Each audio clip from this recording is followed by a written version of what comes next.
शांति। आज 27 मार्च 2025 के साकार महावाक्य। मीठे बच्चे, खिवैया आया है तुम्हारी नैया पार लगाने। तुम बाप से सच्चे होकर रहो तो नैया हिलेगी डुलेगी लेकिन डूब नहीं सकती। प्रश्न: बाप की याद बच्चों को यथार्थ न रहने का मुख्य कारण क्या है? उत्तर: साकार में आते आते भूल गए हैं कि हम आत्मा निराकार हैं और हमारा बाप भी निराकार है। साकार होने के कारण साकार की याद सहज आ जाती है। देही अभिमानी बन अपने को बिंदी समझ बाप को याद करना, इसी में ही मेहनत है। ओम शांति। शिव भगवान उवाच: इनका नाम तो शिव नहीं है ना, इनका नाम है ब्रह्मा और इन द्वारा बात करते हैं शिव भगवान उवाच। यह तो बहुत बार समझाया है। कोई मनुष्य को या देवता को अथवा सूक्ष्म वतनवासी ब्रह्मा विष्णु शंकर को भगवान नहीं कहा जाता। जिनका कोई आकार व साकार चित्र है उनको भगवान नहीं कह सकते। भगवान कहा ही जाता है बेहद के बाप को। भगवान कौन है यह कोई को भी पता नहीं। नेति नेति कहते हैं अर्थात हम नहीं जानते। तुम्हारे में भी बहुत थोड़े हैं जो यथार्थ रीति जानते हैं। आत्मा कहती है, हे भगवान, अब आत्मा तो है बिंदी, तो बाप भी बिंदी ही होगा। अब बाप बच्चों को बैठ समझाते हैं। बाबा के पास कई ऐसे बच्चे हैं जो यह भी नहीं समझते कि हम आत्मा कैसे बिंदी हैं। कोई तो अच्छी रीति समझते हैं, बाप को याद करते हैं। बेहद का बाप है सच्चा हीरा। हीरे को बहुत अच्छी डिब्बी में डाला जाता है। कोई के पास अच्छे हीरे होते हैं तो किसको दिखलाना हो तो सोने चांदी की डिब्बी में डालकर दिखाते हैं। हीरे को जौहरी ही जाने और कोई जान न सके। झूठा हीरा दिखाएं तो भी किसको पता न पड़े। ऐसे बहुत ठग जाते हैं। तो अब सच्चा बाप आया है, परंतु झूठे भी ऐसे ऐसे हैं जो मनुष्यों को कुछ भी पता नहीं पड़ता। गाया भी जाता है सच की नाव हिले डुले पर डूबे नहीं। झूठ की नाव हिलती नहीं है, इनको कितना हिलाने की करते हैं। जो यहाँ इस नाव में बैठे हुए हैं वह भी हिलाने की कोशिश करते हैं। ट्रेटर गाए जाते हैं ना। अब तुम बच्चे जानते हो खिवैया बाप आया हुआ है, बागवान भी है। बाप ने समझाया है यह है कांटों का जंगल, सभी पतित है ना। कितना झूठ है। सच्चे बाप को विरला कोई जानता है। यहाँ वाले भी कई पूरा नहीं जानते, पूरी पहचान नहीं, क्योंकि गुप्त है ना। भगवान को याद तो सब करते हैं, यह भी जानते हैं कि वह निराकार है, परम धाम में रहते हैं। हम भी निराकार आत्मा हैं, यह नहीं जानते। साकार में बैठे बैठे वह भूल गए हैं। साकार में रहते रहते साकार ही याद आ जाता है। तुम बच्चे अभी देही अभिमानी बनते हो। भगवान को कहा जाता है परम पिता परमात्मा। यह समझना तो बिल्कुल सहज है। परम पिता अर्थात परे ते परे रहने वाला परम आत्मा। तुमको कहा जाता है आत्मा, तुमको परम नहीं कहेंगे। तुम तो पुनर्जन्म लेते हो ना। यह बातें कोई भी नहीं जानते। भगवान को भी सर्वव्यापी कह देते हैं। भक्त भगवान को ढूंढते हैं, पहाड़ों पर, तीर्थों पर, नदियों पर भी जाते हैं। समझते हैं नदी पतित पावनी है, इसमें स्नान कर हम पावन बन जाएंगे। भक्ति मार्ग में यह भी किसको पता नहीं पड़ता कि हमको चाहिए क्या। सिर्फ कह देते हैं मुक्ति चाहिए, मोक्ष चाहिए, क्योंकि यहाँ दुखी होने के कारण तंग हैं। सतयुग में कोई मोक्ष व मुक्ति थोड़े ही मांगते हैं।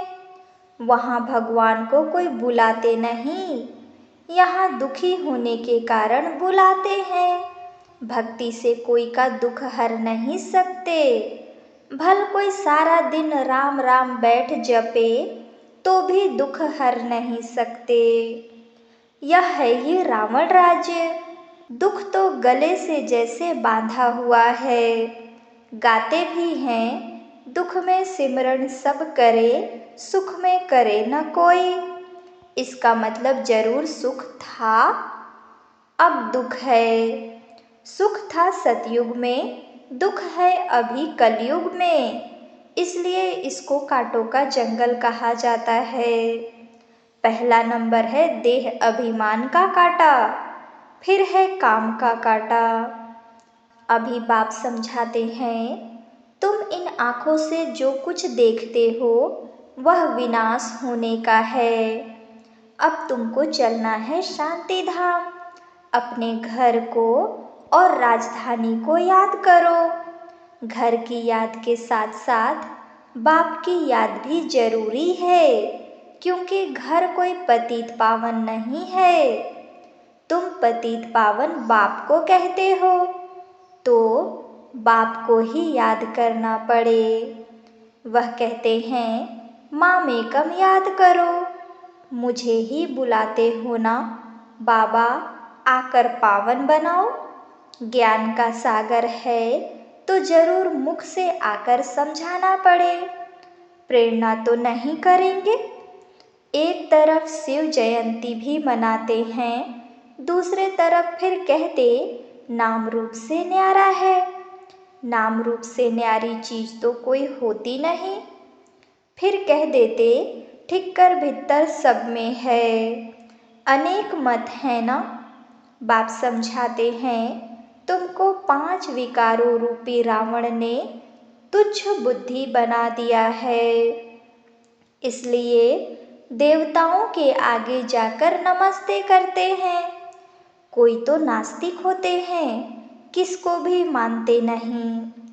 यहाँ बाप के पास तो आते ही हैं ब्राह्मण, जिनको 5000 वर्ष पहले भी समझाया था। लिखा हुआ भी है परम पिता परमात्मा ब्रह्मा द्वारा स्थापना करते हैं तो ब्रह्मा की संतान ठहरे। प्रजापिता ब्रह्मा तो मशहूर है, जरूर ब्राह्मण ब्राह्मणियाँ भी होंगे। अभी तुम शूद्र धर्म से निकल ब्राह्मण धर्म में आए हो। वास्तव में हिंदू कहलाने वाले अपने असली धर्म को जानते नहीं हैं, इसलिए कभी किसको मानेंगे, कभी किसको मानेंगे। बहुतों के पास जाते रहेंगे। क्रिश्चियन लोग कभी किसके पास जाएंगे नहीं। अभी तुम सिद्ध कर बतलाते हो। भगवान बाप कहते हैं मुझे याद करो। एक दिन अखबारों में भी पढ़ेगा कि भगवान कहते हैं मुझे याद करने से ही तुम पतित से पावन बन जाएंगे। जब विनाश नजदीक होगा तब अखबारों द्वारा भी यह आवाज कानों पर पड़ेगा। अखबार में तो कहाँ कहाँ से समाचार आते हैं ना। अभी भी डाल सकते हो। भगवान वाच, परमपिता परमात्मा शिव कहते हैं, मैं हूँ पतित पावन, मुझे याद करो तो तुम पावन बन जाएंगे। इस पतित दुनिया का विनाश सामने खड़ा है, विनाश जरूर होना है, यह भी सबको निश्चय हो जाएगा। रिहर्सल भी होती रहेगी। तुम बच्चे जानते हो, जब तक राजधानी स्थापन नहीं हुई है तब तक विनाश नहीं होगा। अर्थक्वेक आदि भी होनी है ना। एक तरफ बॉम्ब्स फटेंगे, दूसरे तरफ नेचुरल कैलेमिटीज भी आएंगी। अन्न आदि नहीं मिलेगा, स्टीमर नहीं आएंगे, फैमन पड़ जाएगा, भूख मरते मरते खत्म हो जाएंगे। भूख हड़ताल जो करते हैं वह फिर कुछ न कुछ जल व माखी, शहद आदि लेते रहते हैं, वजन में हल्के हो जाते हैं। यह तो बैठे बैठे अचानक अर्थक्वेक कैसे होंगे? अभी है संगम। तुम सतयुग में जाने के लिए पुरुषार्थ करते हो, जानते हो यह विनाश होगा। मच्छरों सदृश आत्माएं जाएंगी, सारा झुंड चला जाएगा। सतयुग में बहुत थोड़े रहेंगे। बाप कहते हैं, कोई भी देहधारी को याद नहीं करो। देखते हुए हम नहीं देखते हैं, हम आत्मा हैं, हम अपने घर जाएंगे।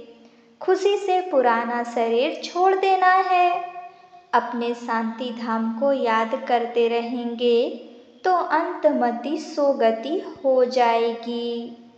एक बाप को याद करना, इसमें ही मेहनत है। मेहनत बिगर ऊंच पद थोड़े ही मिलेगा। बाप आते ही हैं तुमको नर से नारायण बनाने के लिए।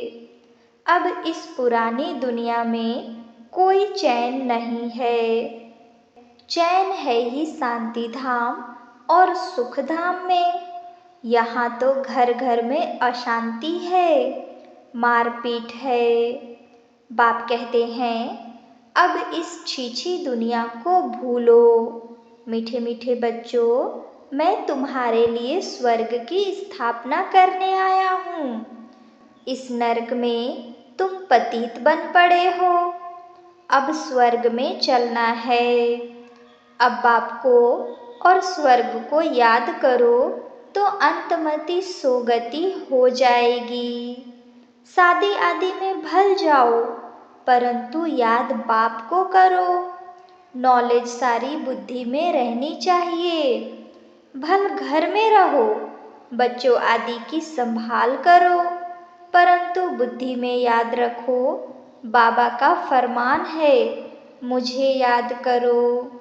घर छोड़ना नहीं है, नहीं तो बच्चों की संभाल कौन करेगा?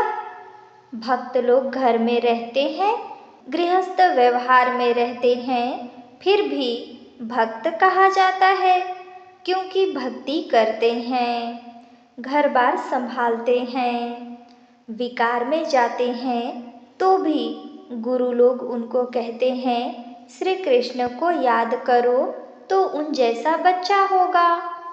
इन बातों में अब तुम बच्चों को नहीं जाना है, क्योंकि तुमको अब सतयुग में जाने की बातें सुनाई जाती हैं, जिसकी स्थापना हो रही है। वैकुंठ की स्थापना कोई श्री कृष्ण नहीं करते हैं, श्री कृष्ण तो मालिक बना है, बाप से वर्षा लिया है। संगम के समय ही गीता का भगवान आते हैं। गीता सुनाई बाप ने और बच्चे ने सुनी।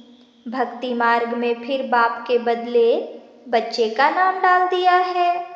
बाप को भूल गए हैं तो गीता भी खंडन हो गई। वह खंडन की हुई गीता पढ़ने से क्या होगा? बाप तो राजयोग सिखला कर गए, इनसे श्री कृष्ण सतयुग का मालिक बना। भक्ति मार्ग में सत्यनारायण की कथा सुनने से कोई स्वर्ग का मालिक बनेगा क्या? न कोई इस ख्यालात से सुनते हैं, उससे फायदा कुछ नहीं मिलता। साधु संत आदि अपने अपने मंत्र देते हैं, फोटो देते हैं। यहाँ वह कोई बात नहीं। दूसरे सत्संगों में जाएंगे तो कहेंगे फलाने स्वामी की कथा है। किसकी कथा? वेदांत की कथा, गीता की कथा, भागवत की कथा। अभी तुम बच्चे जानते हो, हमको पढ़ाने वाला कोई देहधारी नहीं है, न कोई शास्त्र आदि कुछ पढ़ा हुआ है। शिव बाबा कोई शास्त्र पढ़ा है क्या? पढ़ते हैं मनुष्य। शिव बाबा कहते हैं, मैं गीता आदि कुछ पढ़ा हुआ नहीं हूँ। यह रथ जिसमें बैठा हूँ, यह पढ़ा हुआ है, मैं नहीं पढ़ा हुआ हूँ। मेरे में तो सारे सृष्टि चक्र के आदि मध्य अंत का ज्ञान है। यह रोज गीता पढ़ता था, तोते मुआफिक कंठ कर लेते थे। जब बाप ने प्रवेश किया तो झट गीता छोड़ दी, क्योंकि बुद्धि में आ गया यह तो शिव बाबा सुनाते हैं। बाप कहते हैं, मैं तुमको स्वर्ग की बादशाही देता हूँ, तो अब पुरानी दुनिया से ममत्व मिटा दो, सिर्फ मामेकम याद करो। यह मेहनत करनी है। सच्चे आशिक को घड़ी घड़ी माशूक की याद ही आती रहती है, तो अब बाप की याद भी ऐसी पक्की रहनी चाहिए। पारलौकिक बाप कहते हैं, बच्चे मुझे याद करो और स्वर्ग के वर्षे को याद करो। इसमें और कुछ भी आवाज करने, झांझ आदि बजाने की कोई दरकार नहीं। गीत भी कोई अच्छे अच्छे आते हैं तो बजाए जाते हैं, जिनका अर्थ भी तुमको समझाते हैं। गीत बनाने वाले खुद कुछ भी नहीं जानते। मीरा भक्तिन थी, तुम तो अभी ज्ञानी हो। बच्चों से जब कोई काम ठीक नहीं होता है तो बाबा कहते, तुम तो जैसे भक्त हो, तो वह समझ जाते हैं कि बाबा ने हमको ऐसा क्यों कहा। बाप समझाते हैं, बच्चे अब बाप को याद करो, पैगंबर बनो, मैसेंजर बनो। सबको यही पैगाम दो कि बाप और वर्षे को याद करो तो जन्म जन्मांतर के पाप भस्म हो जाएंगे। अब वापिस घर जाने का समय है। भगवान एक ही निराकार है, उनको अपनी देह है नहीं। बाप ही अपना परिचय बैठ देते हैं, मनमना भव का मंत्र देते हैं। साधु सन्यासी आदि ऐसा कभी नहीं कहेंगे कि अब विनाश होना है, बाप को याद करो। बाप ही ब्राह्मण बच्चों को याद दिलाते हैं, याद से हेल्थ, पढ़ाई से वेल्थ मिलेगी। तुम काल पर जीत पाते हो, वहाँ कभी अकाले मृत्यु नहीं होता। देवताओं ने काल पर विजय पाई हुई है। अच्छा, मीठे मीठे सिकिलते बच्चों प्रति माता पिता बाप दादा का याद प्यार और गुड मॉर्निंग। रूहानी बाप की रूहानी बच्चों को नमस्ते। धारणा के लिए मुख्य सार। पहली पॉइंट, ऐसा कोई कर्म नहीं करना है जो बाप द्वारा भक्त का टाइटल मिले। पैगंबर बन सबको बाप और वर्षे को याद करने का पैगाम देना है। दूसरी पॉइंट, इस पुरानी दुनिया में कोई चैन नहीं है। यह छीछी दुनिया है, इसे भूलते जाना है। घर की याद के साथ साथ पावन बनने के लिए बाप को भी जरूर याद करना है। वरदान, प्रवृत्ति में रहते परवृत्ति में रहने वाले निरंतर योगी भव। निरंतर योगी बनने का सहज साधन है प्रवृत्ति में रहते परवृत्ति में रहना। परवृत्ति अर्थात आत्मिक रूप। जो आत्मिक रूप में स्थित रहता है वह सदा न्यारा और बाप का प्यारा बन जाता है। कुछ भी करेगा लेकिन यह महसूस होगा जैसे काम नहीं किया है लेकिन खेल किया है। तो प्रवृत्ति में रहते आत्मिक रूप में रहने से सब खेल की तरह सहज अनुभव होगा। बंधन नहीं लगेगा। सिर्फ स्नेह और सहयोग के साथ शक्ति की एडिशन करो तो हाई जंप लगा लेंगे। स्लोगन: बुद्धि की महीनता अथवा आत्मा का हल्कापन ही ब्राह्मण जीवन की पर्सनालिटी है। आज का अव्यक्त इशारे सत्यता और सभ्यता रूपी कल्चर को अपनाओ। हिम्मत शक्तियाँ, मदद दे सर्वशक्तिमान। शेरनियाँ कभी किससे डरती नहीं, निर्भय होती हैं। यह भी भय नहीं कि ना मालूम क्या होगा। सत्यता के शक्ति स्वरूप होकर नशे से बोलो, नशे से देखो। हम ऑलमाइटी गवर्नमेंट के अनुचर हैं। इसी स्मृति से अयथार्थ को यथार्थ में लाना है। सत्य को प्रसिद्ध करना है, न कि छिपाना है। लेकिन सत्यता के साथ बोल में मधुरता और सभ्यता आवश्यक है। अच्छा, ओम शांति।